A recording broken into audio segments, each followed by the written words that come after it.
আচ্ছা, তোমাদের একটা কনফিউশন দূর করে দেই। তবে এই বিষয়টাও অনেক মানুষ জানে, তবে বেশিরভাগ মানুষই এখনো এই বিষয়টা নিয়ে কনফিউশনে আছে যে আমরা ঘুমায় পড়লে আমাদের মস্তিষ্ক কি সুইচ অফ হয়ে যায়, মানে একদম বন্ধ হয়ে যায়?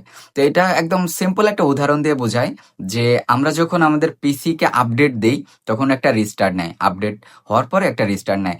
তখন যেরকম কাজটা হয়, তখন কি করে যে আমাদের মেমোরি থেকে, মানে আমাদের কম্পিউটারের মেমোরি থেকে আগের যে পুরনো যে আপডেটের কিছু ফাইল ছিল সেগুলোকে রিপ্লেস করে ফেলে। নতুন ফাইল যেগুলো আসে আপডেট হয়ে সেগুলো দিয়ে রিপ্লেস করে আগেরগুলোকে ডিলিট করে দেয় এবং নতুনগুলোকে সেই জায়গায় স্থাপন করে।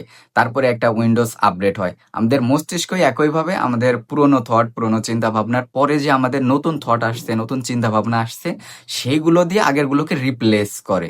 তার মানে একেবারে বন্ধ থাকে না, কাজ চলতে থাকে। তবে অনেকটা কাজই কমে যায়, অনেকটা লোড কমে যায়। ব্যাকগ্রাউন্ডে আমাদের মস্তিষ্কের ভিতরে ওই কাজটা চলে, তো একেবারে বন্ধ হয় না। আশা করি বিষয়টা বুঝতে পারছেন। আর এরপরেও যদি এটা নিয়ে কোনো কনফিউশন থাকে অবশ্যই কমেন্ট করবেন, আমি এই নিয়ে আরো ভালোভাবে বোঝানোর চেষ্টা করব।